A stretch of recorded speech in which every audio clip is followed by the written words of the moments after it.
An unwelcome surprise for some at the ticket machines today, as they discovered the price of their train journey had just gone up again.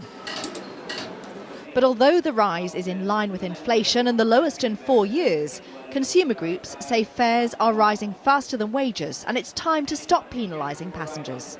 This is the first year of at inflation rather than above, so I think what we need to see again is a sort of just a respite, really, a few more years of at inflation just to take some of the pain out of things. For many commuters in particular coming into London, their annual commuting costs are the second biggest thing that they spend their money on outside their mortgage, so even small increases can really put a squeeze on your wallet.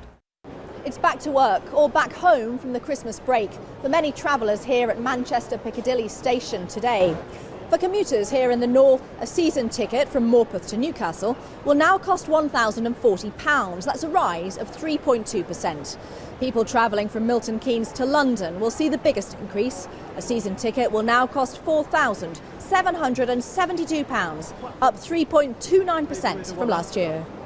I travel to London about 3 or 4 times a month, and the effect of the increase on me is going to be between £20 to £50 a month, which I find quite exorbitant. I'm a student and I regularly travel from my home in Hampshire up to my university in St Andrews, which normally costs about £90, so it's already really quite expensive. I'm travelling every day to Manchester and my season ticket costs me £2,000 a year, and it's going to go up by another £50 a year, which is, I think, really expensive.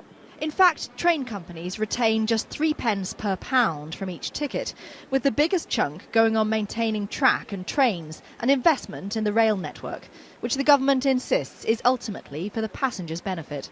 There's a mix of different fares, and in some cases fares in the UK are available at much cheaper levels than they are on the continent. But the key, of course, is ensuring that we put the money back in, we invest in the railways for the future. That's why this government's committing £16 billion to upgrading the infrastructure of this country, and part of that will be directly attacking the overcrowding that a number of people are experiencing.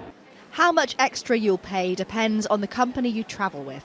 But with a massive rail modernisation programme planned for the next decade, the reality is rail fares will go on rising annually. The question is, by how much? Catherine Jacob, 5 News, Manchester.